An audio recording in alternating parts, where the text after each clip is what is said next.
வணக்கம் நண்பர்களே, நான் ஜெகதீஷ். இன்னைக்கு இதை பற்றி பார்க்க போகிறோம் அப்படின்னா, இது ஃபோட்டோகிராஃபியை பொறுத்த மட்டும் முக்கியமான விஷயம் அப்படின்னே சொல்ல முடியும். அதாவது ஒரு பிக்சரை எடுக்கிறோம் அப்படின்னா எடுக்கிறதுக்கு முன்னாடி யோசிக்கணும். ஸோ இது நமக்கு தேவையா, ஸோ இந்த எலிமெண்ட்ஸ் என்ன இருக்குது அந்த ஃப்ரேம்குள்ளே, அது மட்டுமே இல்லாமல் என்ன ட்ரை பண்ணுறோம் அப்படின்னு சொல்லிட்டு ஸோ இந்த ஒரு கிளாரிட்டி இல்லாமல் எடுத்தோம் அப்படின்னா ஜஸ்ட்டு டிஎஸ்எல்ஆர் மிரர்லெஸ் கேமரா எடுத்துகிட்டு டப்புன்னு ஷட்டர் மட்டும் அடிச்சுட்டே போகிற மாதிரி இருக்கும். அதில் பெருசாக எந்த யூஸுமே கிடையாது அப்படின்னு தான் சொல்ல முடியும். ஏன் அப்படின்னா, ஒரு பிக்சரை ஏன் எடுக்கிறோம், எதுக்கு எடுக்கிறோன்னு உங்களாலே எடுத்ததுக்கப்புறம் சொல்ல முடியல அப்படின்னா நிஜமாகவே சொல்லியே ஆகணும். நீ எடுத்த செஷன் அந்தளவுக்கு யூஸ்ஃபுல்லாக இருக்காது அப்படின்னு சொல்லிட்டு ஸோ இதுக்காக மட்டுமே இல்லாமல் இன்னொரு விஷயம் என்ன அப்படின்னா, ஸோ அதாவது உங்களோட கேமரா இருக்குது இல்லையா, அதோட லைஃப் ஸ்பேன் அப்படின்னு சொல்லுவாங்க. அதாவது ஒரு 2 வீலர் 4 வீலருக்கெலாம் எப்படி அதோட கிலோமீட்டர் கணக்கு சொல்கிறோமோ அதே மாதிரி தான். ஸோ ஷட்டரோட கவுண்டிங் இதில் எண்ணிக்கிட்டே இருக்கும். ஸோ இதனால் நம்மளால் எதுவுமே சேஞ்ச் பண்ணவுமே முடியாது. ஸோ அந்த ஷட்டர் கவுண்ட் பொறுத்து சேஞ்சஸ் இருந்துக்கிட்டே இருக்கும். அதை நம்ம கரெக்டாக மெயின்டைன் பண்ணி ஆகணும். ஃபார் எக்ஸாம்பிள், நான் ஷட்டரை அதிகமாக வேஸ்ட் பண்ணிக்கிட்டே இருக்கேன் அப்படின்னா நிஜமாகவே சொல்கிறேன், அது அந்தளவுக்கு உங்களோட நாலேஜையுமே பாதிக்கும். அது மட்டுமே இல்லாமல் இந்த கேமராவோட லைஃப் ஸ்பேனையுமே பாதிக்கும். ஸோ இதனால தான் சொல்கிறேன், ஒரு பிக்சர் எடுக்கிறதுக்கு முன்னாடி நீங்கள் 1க்கு 2 தடவை நீங்கள் யோசித்து அந்த பிக்சரை எடுத்தீங்க அப்படின்னா நிஜமாகவே சொல்கிறேன், உங்களுக்கு ரொம்ப ரொம்ப யூஸ்ஃபுல்லாக இருக்கும். உங்களோட நாலேஜுமே கொஞ்சம் வளரும் அப்படின்னே சொல்லலாம். இன்னொரு குவெஸ்டின் உங்களுக்கு வரலாம், ஸோ திங்க் பண்ணுறேன்னா எதை பற்றி திங்க் பண்ணலாம் அப்படின்னு நீ சொல்கிற அப்படின்னு நீங்கள் கேட்கலாம். அது என்ன அப்படின்னா, ஃபார் எக்ஸாம்பிள் நீங்கள் பேர்ட் ஃபோட்டோகிராஃபி பண்ணுறீங்க அப்படின்னா 3 விஷயங்கள் நீங்கள் டார்கெட் பண்ணுற மாதிரி. மொதல் விஷயம் என்ன அப்படின்னு கேட்டிங்கன்னா, உங்களோட சப்ஜெக்டோட ஃப்ரேம் எந்த ஃப்ரேமில் நீங்கள் கொடுக்க போகிறீங்க. அதாவது க்ளோஸ்அப்பில் எடுக்க போகிறீங்களா, வைட் ஆங்கிள், இல்லை கொஞ்சம் டெலியில் வச்சு நல்ல ஒரு ஃபுல் க்ளோஸ்அப் டைட் ஷாட் வச்சு எடுக்க போகிறீங்களா, இல்லை ஹேபிட்டாட்ஸ் எல்லாம் சுற்றி நீங்கள் காட்ட போகிறீங்களா. ஸோ இந்த மாதிரியான ஒரு விஷயங்கள் இருக்கும். அது மட்டுமே இல்லாமல் பிக்சரை ஃப்ரேம் பண்ணி வச்சுட்டீங்க. ஸோ அதுக்குள்ளே இருக்கிற எலிமெண்ட்ஸ்லாம் நீங்கள் ஆட் பண்ணணும் இல்லையா. அதாவது ஃப்ரண்ட் சைடு இருக்குது இல்லையா, அதை ஃபோர் கிரவுண்ட் அப்படின்னு சொல்லுவாங்க. ஃபோர் கிரவுண்டில் ஏதாச்சும் எலிமெண்ட்ஸ் ஆட் பண்ண போகிறீங்களா, இல்லை பேக்ரவுண்டை இன்னும் ப்ளீஸிங்காக காட்ட போகிறீங்களா. அது மட்டுமே இல்லாமல் லைட்டிங்கில் ஏதாச்சும் எக்ஸ்ட்ராவாக கொண்டு வர போகிறீங்களா, அதாவது பேக் லைட்டிங். அது மட்டுமே இல்லாமல் அண்டர் எக்ஸ்போஸ், ஓவர் எக்ஸ்போஸ், இந்த மாதிரி ஏதாவது பண்ண போகிறீங்களா. அது மட்டுமே இல்லாமல் உங்களோட பிக்சரில் ஏதாச்சும் மெசேஜ் சொல்ல விரும்புகிறீங்களா. அதாவது ஒரு பேர்ட் புஷஸ்குள்ளே இருக்குது அப்படின்னா ஸோ அதோட ஹேபிட்டாட்ஸை காமிக்கிற மாதிரி. ஸோ இந்த மாதிரியான ஒரு மெசேஜை ஏதாச்சும் சொல்ல வரீங்களா அப்படின்னு சொல்லிட்டு ஸோ இதை கம்போசிங் அப்படின்னு சொல்லுவாங்க. ஸோ ஒரு பிக்சரை நீங்கள் ஃப்ரேம் பண்ணிவிட்டு அதை அழகாக கம்போஸ் பண்ணிட்டீங்க அப்படின்னா அந்த picture ready to take off அப்படின்னே சொல்ல முடியும். அந்தளவுக்கு சூப்பரான ஒரு பிக்சராக உங்களுக்கு அமையும்ன்றதுல எந்த டவுட்டுமே கிடையாது. நான் இன்றைக்கி என்ன பிளான் பண்ணி வச்சுருக்கேன் அப்படின்னா, ஒரு 20 ஸ்னாப்ஸ் தான் என்னோடய டார்கெட். ஓகேங்களா, மொத்தமாகவே என்னோடய ஷட்டரை நான் 20 வாட்டி தான் நான் ப்ரெஸ் பண்ண போகிறேன் இன் 2 hours. ஓகேங்களா, இந்த 2 hours மொத்தமாகவே 20 ஃபோட்டோஸ் தான் நான் எடுக்க போகிறேன். அதுதான் என்னோடய டார்கெட். ஸோ அந்த 20 ஃபோட்டோஸில் என்னோடய மிஸ்டேக்ஸ் என்ன, என்னோடய ப்ளஸ் என்ன அப்படின்றது எனக்கு தெளிவாக தெரியும். எண்ட் ஆஃப் த வீடியோவில் பார்த்தீங்க அப்படின்னா நம்ம இந்த டிஸ்கஷனை பிளான் பண்ணிப்போம். அதாவது இந்த 20 ஸ்னாப்ஸ் டார்கெட் பண்ணியிருக்கேன் இல்லையா, இதோட பாசிட்டிவ்ஸ் அண்ட் நெகட்டிவ்ஸ் எல்லாமே நம்ம எண்ட் ஆஃப் த வீடியோவில் நம்ம டிஸ்கஸ் பண்ணுவோம். ஸோ இப்போ நேராக நம்ம ஷூட்டை ஸ்டார்ட் பண்ணிடுவோம். ஆல்ரெடி ரிலேட் ஆகிடுச்சு.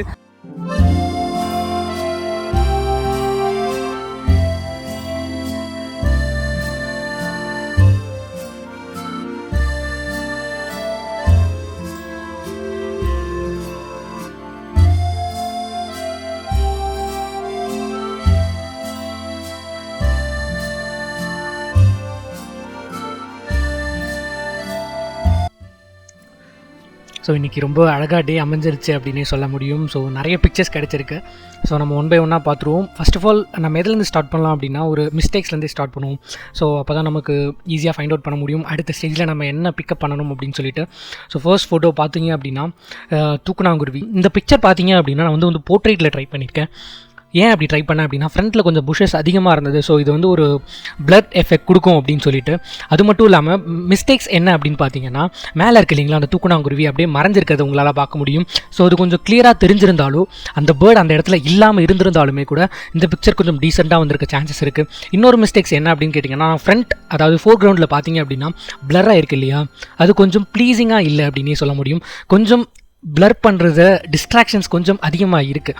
ஸோ அதனாலேயே நான் இதை ஒரு ஃபால்ட்டி ஷாட் அப்படின்னு நான் கன்சிடர் பண்ணிக்கிறேன். அடுத்து என்ன அப்படின்னு கேட்டிங்கன்னா, இது ஒரு டைப் ஆஃப் பட்டர்ஃப்ளை. ஸோ இந்த பட்டர்ஃப்ளை பார்த்தீங்க அப்படின்னா மற்ற பட்டர்ஃப்ளை மாதிரி கிடையாது, ரொம்ப ஃபாஸ்ட்டாக இருக்கும், அதுவும் இல்லாமல் லாங்காக ட்ராவல் பண்ணும். ஸோ இந்த பட்டர்ஃப்ளைல என்ன மிஸ்டேக்ஸ், இந்த பிக்சரில் என்ன மிஸ்டேக்ஸ் அப்படின்னு பார்த்தீங்க அப்படின்னா இது என்ன ஆங்கிள் அப்படின்னு என்னால் கன்சிடர் பண்ண முடியல. எடுக்கும்போது கிடைச்சா போதும் அப்படின்ற மாதிரி எடுத்த ஷார்ட்டாக தான் நான் இப்போதைக்கு ஃபீல் பண்ணுறேன். அடுத்து என்ன அப்படின்னு பார்த்தீங்கன்னா இவங்களை வந்து காமன் லோரா, அதாவது மஞ்சள் சிட்டு அப்படின்னு சொல்லுவாங்க. இந்த பிக்சரில் என்ன மிஸ்டேக்ஸ் அப்படின்னு பார்த்தீங்க அப்படின்னா உங்களுக்கே நான் சொல்கிறதுக்கு முன்னாடி உங்களுக்கே தெரியும், கரெக்டான ஒரு சப்ஜெக்ட் வந்து பொசிஷன்லேயே கிடையாது, எக்கச்சக்கமானது டிஸ்ட்ராக்ஷன்ஸ் இங்கேயுமே. ஸோ ஒரு நல்ல ஒரு ஃப்ரேமும் இல்லை, நல்ல ஒரு சப்ஜெக்டையும் பொசிஷன் பண்ணல. அடுத்து இவங்க யாருன்றது உங்களுக்கே தெரியும், க்ரீன் பீ ஈட்டர் அப்படின்னு சொல்லுவாங்க, அதாவது பச்சை பஞ்சுருட்டான்.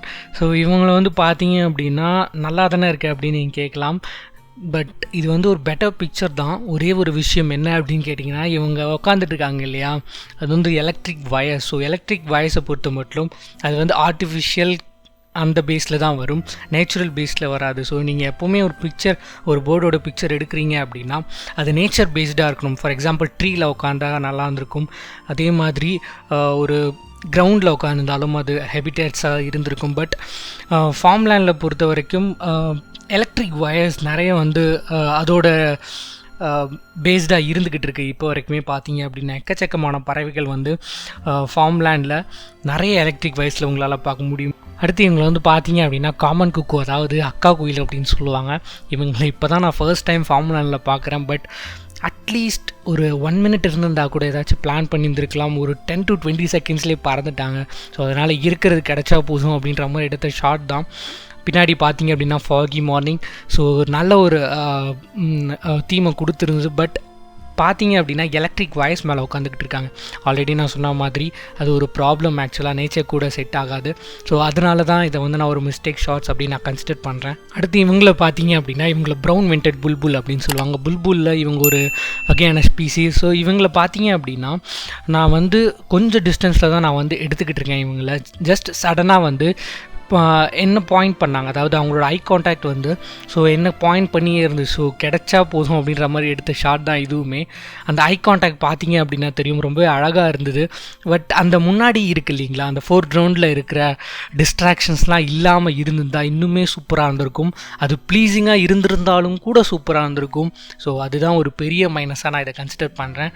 ஸோ அடுத்து இவங்களை பார்த்தீங்க அப்படின்னா எல்லோ ஐட் பேப்லர் அப்படின்னு சொல்லுவாங்க, அதாவது மஞ்சைக்கண் சிலம்பன். ஸோ இவங்களை பார்த்தீங்க அப்படின்னா ஒரு பயங்கரமான ஒரு பேக்ரவுண்ட் இவங்களுக்கு கிடச்சிது. பட் ஃபோர்க்ரவுண்ட் பொறுத்த வரைக்கும் ஸோ ரொம்ப மோசமாக தான் இருந்திருக்கு. ஃபோர்க்ரவுண்டில் பார்த்தீங்க அப்படின்னு தெரியும் பிளர் ஆகிருக்கு, அது பெரிய டிஸ்ட்ராக்ஷன்ஸாக இருக்குது. ஸோ அது ஒரே ஒரு மைனஸ் தான். மற்றபடி அவங்கள ரொம்பவே அழகாக இருப்பாங்க பார்க்குறதுக்கு. ஸோ இதே ஒரே ஒரு விஷயம் மட்டும் எடுத்துட்டோம் அப்படின்னா ரொம்ப ரொம்ப ரொம்ப பெஸ்ட்டு பிக்சராக இது அமைஞ்சிருக்கும். அடுத்து எனக்கு ரொம்ப ரொம்ப பிடிச்சமான ஒரு பேர்ட் பர்பிள் சன்பேர்ட் அப்படின்னு சொல்லுவாங்க. ஸோ இந்த பிக்சரில் எந்த ஒரு ஃபால்ட்டுமே கிடையாது பெருசாக. பேக்ரவுண்டும் பார்த்தீங்கன்னா கொஞ்சம் டீசெண்டாக இருக்குது. ஃபோர்க்ரவுண்ட்லேயும் எந்த டிஸ்ட்ராக்ஷன்ஸுமே கிடையாது. அட் த சேம் டைம் அந்த எலக்ட்ரிக் வயர்ஸ் இருக்குது இல்லைங்களா, அதுதான் இங்கே ஒரு பெரிய அடுத்து இவங்களை வந்து பார்த்தீங்க அப்படின்னா புதர்ச்சிட்டு அப்படின்னு சொல்லுவாங்க. ஸோ இது ஒரு க்ரியேட்டிவ் ஷாட்ஸாக ட்ரை பண்ணியிருந்தால் மார்னிங் 8 o'clock இருந்திருக்கும் இந்த பேர்டை ஷூட் பண்ணும்போது. ஸோ இது வந்து ஒரு எலக்ட்ரிக் வாய்ஸ் தான். பட் எனக்கு சன்னோட பொசிஷன் பண்ணோம் அப்படின்னா அவ்வளோ ஈஸி கிடையாது. ஸோ ரொம்ப அலைய வேண்டியதாக இருந்தது. கரெக்டாக சன்னோட பொசிஷனும் அந்த போர்டோட பொசிஷனும் கரெக்டாக இருந்தால் தான் ஒரு பேக்லைட் வியூ கிடைக்கும். ஸோ ஒரு சில் அவுட் ஃபோட்டோகிராஃப் அப்படின்னே சொல்லலாம். சப்ஜெக்ட் வந்து பிரைட் ஆகிட்டு பேக்ரவுண்ட் சப்ஜெக்ட் வந்து டார்க் ஆகிட்டு பேக்ரவுண்ட் வந்து பிரைட்டாக இருக்கும். ஸோ இந்த மாதிரியான ஒரு க்ரியேட்டிவ் ஷாட்ஸ் தான் ட்ரை பண்ணேன். பட் ஓரளவுக்கு டீசெண்டாக தான் கிடச்சிருந்தது. அதில் ஒன்று பார்த்தீங்க அப்படின்னா இது ஃப்ரேமும் கொஞ்சம் அபவ் த ஏரியா. ஸோ அதுவுமே ஒரு தப்பு. அடுத்து இந்த ஃப்ரேமை பார்த்தீங்க அப்படின்னா சீரியஸாக சொல்கிறேன், எனக்கு ஏன் இதை எடுத்தேன் அப்படின்னு எனக்கு தெரியவே இல்லை. ஜஸ்ட் சன்னை வந்து ஃபோக்கஸ் பண்ணி அந்த பறவை பறந்துட்டு இருந்து இல்லையா, அது உங்களுக்கு சின்ன டாட் மாதிரி தெரியுது இல்லையா. ஸோ அதை தான் நான் ஏதோ ஃபோக்கஸ் பண்ணி ஏதோ ட்ரை பண்ணேன். இப்போ கூட எனக்கு என்னால் கண்டுபிடிக்க முடியல நான் ஏன் இந்த ஷார்ட்டை நான் சூஸ் பண்ணேன் அப்படின்னு சொல்லிட்டு. ஸோ இது வந்து ஒரு ரேண்டம் ஷார்ட்டாக தான் இருக்கும். பட் ஒரு சின்ன மூடி கிளைமேட் மாதிரி இருக்கானும் எனக்கு தெரியல எதை சூஸ் பண்ணி எடுத்தேன் அப்படின்னு சொல்லி. இப்போ நம்ம மிஸ்டேக்ஸ் பிக்சர்ஸ்லாம் பார்த்தாச்சு இல்லையா, நல்லா இருக்குது அப்படின்னு நான் நினச்சிக்கிட்டு என்கிட்ட இருக்க பிக்சர்ஸ்லாம் நான் உங்களுக்கு ஷோ பண்ண போகிறேன். கண்டிப்பாக அதில் தப்பு இருந்தால் நீங்களும் கமெண்ட் பண்ணுங்கள். ஸோ என்ன தப்பு அப்படின்னு சொல்லிட்டு. ஸோ ஒன் பை ஒன்னாக நான் ரொம்ப ஃபாஸ்ட்டாக சொல்லிட்டேன், ரொம்ப சீக்கிரமாக முடிக்க பார்க்குற இந்த வீடியோவை. ஸோ ஃபர்ஸ்ட் பிக் என்ன அப்படின்னு பார்த்தீங்கன்னா, இது ஒரு பர்பிள் சன்பர்ட் தான். ஸோ இது வந்து பார்த்தீங்க அப்படின்னா ஸ்டாண்ட் அவுட் ஆகிருக்கு, டிஸ்ட்ராக்ஷன்ஸ்க்கு மேலே ஸ்டாண்ட் அவுட் ஆகி நிற்குது. ஸோ இது வந்து ஒரு பர்ஃபெக்ட் பிக்சராக நான் வந்து கன்சிடர் பண்ணுறேன். ப்ளஸ் வந்து ஒரு சில் அவுட் ஃபோட்டோகிராஃபாகவும் நான் இதை கன்சிடர் பண்ணுறேன். எனக்கு ரொம்ப ரொம்ப பிடிச்ச பிக்சர் அப்படின்னே சொல்லலாம். இந்த பிக்சர் பார்த்தீங்க அப்படின்னா நான் வந்து ஃபார்ம்லேண்ட் எடுக்கல, வீட்டு பின்னாடி எடுத்த பிக்சர். ஸோ மான்சூன் ஸ்டார்ட் ஆன காரணத்தினால பப்பீஸ்லாம் நிறைய ஸ்டார்ட் ஆக ஆரம்பிச்சிருச்சு. ஸோ நிறைய வந்து பேரண்ட்ஸே வந்து நிறைய பார்த்துக்க மாட்டாங்க. அதனால் ஸோ மான்சூன் ஸ்டார்ட் ஆனதுனால மழை வந்துக்கிட்டே தான் இருக்குது. முடிஞ்சால் ஜஸ்ட் கொடை இல்லைன்னா ஒரு மேலே ஷீட்லாம் போட்டு வச்சிங்க அப்படின்னா பப்பீஸ்லாம் வந்து அங்கே அடைக்கலம் ஆகிறதுக்கு ஒரு சின்ன சான்ஸ். முடிஞ்சால் ஒரு கப் மில்க் அதாவது கொடுக்கலாம். ஸோ அது ரொம்பவே அவங்களுக்கு ரொம்ப யூஸ்ஃபுல்லாக இருக்கும். அதுக்கான ஒரு மெசேஜை சொல்ல தான் இந்த ஒரு பிக்சரை வந்து நான் எடுத்திருந்தேன். ஸோ இவங்களும் பார்த்தீங்க அப்படின்னா ஒரு டைப் ஆஃப் ஒரு டைப் ஆஃப் குருவி, அதாவது கதிர்குருவி அப்படின்னே சொல்லுவாங்க, அஷிப்ரினியா அப்படின்னு சொல்லுவாங்க. ஸோ இவங்களை வந்து பார்த்தீங்க அப்படின்னா இது வந்து ஒரு பெஸ்ட்டு ஷாட்லாம் நான் சொல்ல மாட்டேன், டீசெண்டான ஒரு ஷாட். ஜஸ்ட் வந்து அதோட ஃபோக்கஸ் பண்ணியிருக்கேன். அதோட கால் இருக்குது இல்லையா, அது கரெக்டாக கால் பண்ணும்போது நான் ஃப்ரீஸ் பண்ணியிருக்கேன். மற்றபடி இதில் பெருசாக சொல்கிறதுக்கு ஒன்றுமே கிடையாது. பேக்ரவுண்ட் கொஞ்சம் ப்ளீஸிங்காக இருக்குது. ஸோ இது வந்து ஜஸ்ட் ஒரு க்ளோஸ்அப் ஷாட். அது வந்து பார்த்தீங்க அப்படின்னா எங்கள் ஊரில் பெரிய மலை இருக்கும். ஸோ அதை வந்து ஃபார்ம்லேண்ட்லேருந்து பார்த்தா எப்படி இருக்கும். ஸோ ஏர்லி மார்னிங் வந்து ஒரு 6:30. ஸோ இந்த டைமில் வந்து பயங்கர ஃபாகியாக இருக்கும் இல்லையா. ஸோ அதுவுமே சேர்த்து நான் இதை கேப்சர் பண்ணியிருக்கேன். ஸோ ஃபார்ம்லேண்ட்லேருந்து நம்ம மலையை பார்த்தோம் அப்படின்னா எப்படி இருக்கும் அப்படின்னா ஸோ இப்படி தான் ரொம்பவே அழகாக இருக்கும். அடுத்து இவங்களை வந்து பார்த்தீங்க அப்படின்னா புதர்ச்சிட்டு அப்படின்னு சொல்லுவாங்க. இது வந்து ஒரு பெருசான ஒரு ஷார்ட்ஸ் கிடையாது, just rule of third use பண்ணி எடுத்த ஒரு பிக்சர். பேக்ரவுண்டும் கொஞ்சம் பரவாயில்ல.